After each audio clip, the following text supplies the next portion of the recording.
People can say stand on business all day. If you don't know what business you stand on, it doesn't mean shit. Trying to get to know me, it's fairy tale of mine. It's leaving me behind.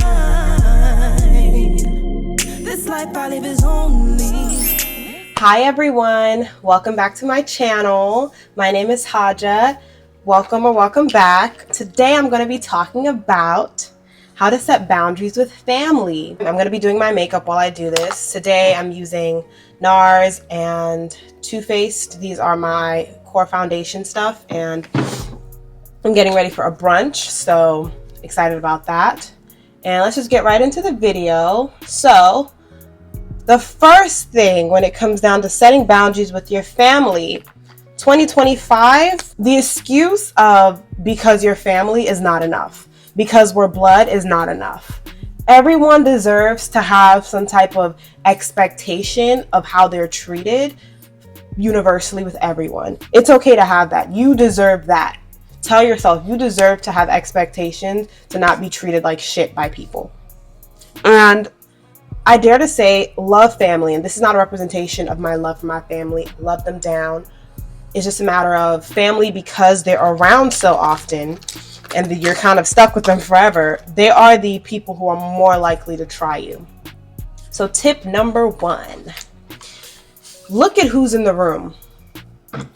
That will stop you from taking a lot of advice, unsolicited advice from anyone, because not all advice is good advice and not all good advice is applicable to you. So look at who's in the room and ask yourself, do I want to be this person? Is this person qualified to give me the advice that they think I need? And for my eyebrows, I'm using House Labs because I don't like the halo effect too crazy on my eyebrows, and I don't need them highlighted. I just need them to stick out a little bit. But ask yourself that. Look in the room and ask yourself, is there anyone who I want to be like? Because people will just give you advice and you just sitting there like, you're not even holding yourself to the standard of advice you're giving me. So when you become the example of your own advice, I'll take advice from you. But wow, women are so funny. When we do our makeup, we're like, so we're in here. What are your core values? Core values, these are values that no matter who you're talking to, who you're dealing with, you're going to know when your core values are being broken or shaken. These core values they should be universal. You know what I'm saying? Like, you should, if someone breaks one of your boundaries or whatnot, it shouldn't matter whether or not they're family. You'll just know, like, something about my core value is broken. So sit down, write out what are your boundaries with people universally. Don't take into account, oh, that's my auntie, oh, that's my uncle, oh, we blood. Just simply sit down and write all about you. Go over stuff what is it that I am uncomfortable with? What makes me uncomfortable? What makes me not sleep well at night? And go from there. And from there, once you point out your core values, that's when you stand on business. Because people can say stand on business all day. If you don't know what business you stand on, it doesn't mean shit. Because the reality is, not all of us have the same values. Not all of us have the same boundaries. My boundaries and your boundaries, across the board, all of our boundaries should look different because we don't all run into the same group of folk in our life. So I say that to say, you should know what you're standing on business with. And if you don't, you need to not skip that step and go back and go sit down and journal about it. Write down a sticky note. I don't care. But you need to really ask yourself, what are my core values? And go from there. Some of y'all are probably not going to agree with this, but I don't give a damn. You need to navigate your family like you navigate coworkers. You see your coworkers on average 40 times a week. If you do overtime, more than that. So let's be real. There's a chance that, especially if you don't live with your family, or you don't see your aunts and uncles or your cousins or brothers and sisters every day, there is a strong chance that you see your coworkers more than you see your family. And anytime there's conflict within my family and whatnot, my first thought is, how would I handle this if this was a coworker? I do that with friends as well. For one, it stops me from being overly emotional. As a Pisces and an empath, I am notorious for back in the day getting emotional before I get rational first. And it took me a while, but I broke out of that. I stopped doing that. And it saved my life so much. It, even now with different decision making, like it helped me navigate so many obstacles, conversations, especially when you treat people like coworkers, because when there's conflict at work, we all turn our brains on extra. We all figure out, how do I navigate this? How do I say this with being professional? How do I say this without it being a full thing? Do I pull them aside? Do I go to the higher up? What do I do? So don't turn your brain off when it comes to family conflict or issues, or when a family or friend says something to you. You don't turn your brain off at work. So why is it that your world is shaken up when it's time to resolve a conflict with your family? And y'all, it may look like this is not my skin tone. I promise it is.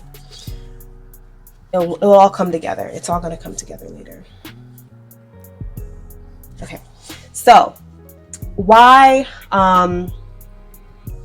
not navigate family like coworkers? And for those who might not agree, just try it out. Just try it out.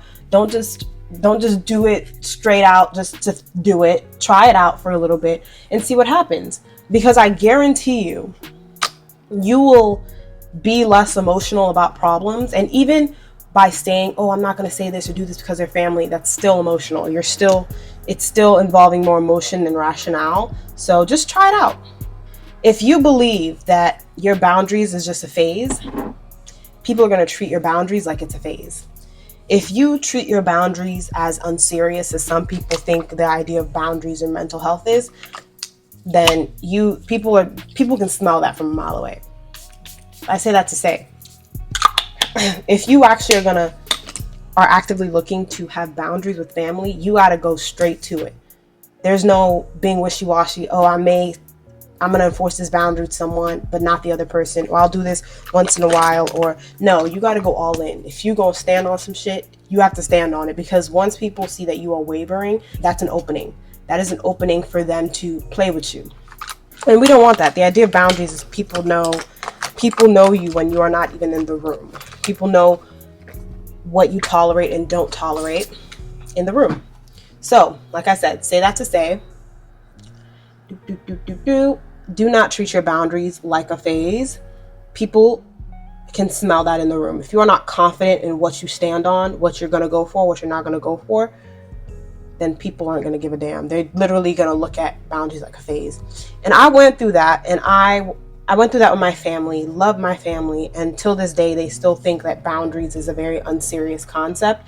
And I can't force them to think universally it is serious, but the more I keep repeating and standing on business, the more they recognize that this isn't some type of adult teenage phase I'm going through. This is just a matter of what I'm going to tolerate and what I'm not, especially if I'm paying my own bills. I wish somebody would tell me, make me uncomfortable in a room and I could just walk out and go home. Approach any conflict and issues with family and conversations and difficult conversations. Approach them with a problem-solving mindset.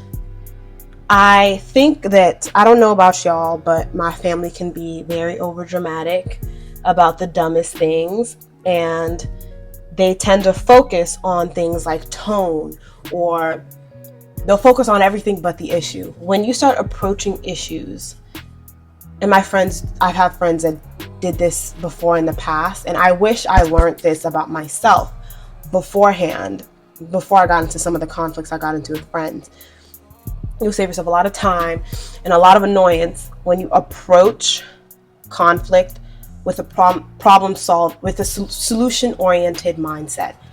That will save a lot of, for one, chatter and a lot of extra fluff, because my family will pull something that happened in 1999 in the conversation. And I haven't had to necessarily use this skill a lot because I don't necessarily get into conflict with my family like that, but I see when family gets in the conflict, and I'm just like, I wonder what would happen if we approach this as a solution-oriented mechanism rather than like just theatrics, because everything else that's not problem solving is just theatrics. Like, I'm not having a conversation and an argument if the aim is not to solve it. At that point, we're just talking to talk, and for all that, we can just do that over the phone. I don't got to be here. We don't got to have this whole dramatic thing. Second to last thing when it comes to standing on boundaries of family. All right, so we've approached a problem solving solution and whatnot, and this is kind of going back to the original thing that I said when I said that you need to know your core values. Is your boundaries universal? Make them universal. Boundaries should not fluctuate based on who you like, who you don't like. There are some people that require extra boundaries, and that could depend on whether you're living with them, whether they're friends you see often, whether it's a friend that constantly borrows money. Have some universal boundaries. Have some universal boundaries. That's a great step to take to start really implementing boundaries in your life with people, is have some that you are not wavering on. Like, a boundary of mine, for example, is if I give out money ever to anyone, it's going to be an amount that I'm not going to miss. That's universal. Nobody's above that. I'm not giving this person $5 or giving the next person $5,000 if they ask. Because I like to think that if I give out money, I know I'm not going to get it back. That's how I believe. That's what I believe. Because some people, and I haven't ran into anyone who hasn't necessarily given it back to me, but that's a universal rule that I also set up for myself. A boundary. I'm just like, I am not giving out money that I'm going to miss. So if I'm going to miss $500, no one's getting. I'm going to miss it as of right now in my stage of my life. $500, $1,000. That's a lot of money. I'm not going to just give it out just because. So, is it universal? And create some universal ones. Ain't nothing wrong with standing on business universally. Finally, when it comes time to stand on some boundaries, leave. When time comes down to it, just leave. There's nothing wrong with leaving. I guess this is more catered to people who also live by themselves. It's really easy to do this. But even if you don't live by yourself, leave. Just walk out, take a beat, exit. You don't have to be there. You can choose your peace. I don't know who needs to hear this, but you can actually choose yourself, be selfish, and leave. You don't have to deal with all the things that come with family sometimes. I had to spit on the camera. I'm sorry. You don't have to deal with all the crap that can sometimes come with family. Love them, and friends as well. Love them. I haven't needed to do this often because at least no one's really irked me in that sense, but I am no stranger to, I'm gonna leave, I'm not gonna pick up the phone. Like, if I need to turn my phone off and be ghost for a day, which I used to do last year, but once I started really like honing in on my boundaries, it's like, okay, I'm not going nowhere. I don't need to go anywhere. But I say that to say, leave. You don't gotta stay and deal with nobody. Leave. Who's holding you by the neck? Leave.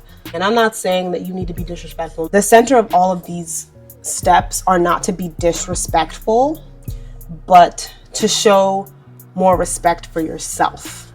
So don't be disrespectful now. I don't want y'all to go cursing y'all grandmas out and y'all moms out and y'all friends out because of me. But leave. Leave. No one is holding a knife to your head saying you need to stay and listen to this. Leave. Especially if you got your own apartment, leave. So those are my final thoughts. I know we're supposed to do a quick get ready with me, but we are finishing up. I use Huda Beauty for the powder. As you guys saw, like, I blend some of my concealer in my eyes and whatnot. And shout out to me, because I've come a long way with my acne, y'all. I used to have bad cystic acne and keloids, and I started going to the dermatologist and whatnot, and now I can, like, my makeup sits so much better on my face. Insane. So shout out to me and my dermatologist. Y'all go get a dermatologist. Stop listening to these people online. And thank you for joining this chat with me. I'm going to finish getting ready off camera, and I will see you guys in the next video. Thank you for listening, and stay tuned for the final look. The love that make me set you on. Me I no fi drag you shine. Oh, the one I be my country down. Me I no I'm going to do a no-lash with this. I don't say God go on, God the best mascara I've ever used in my life.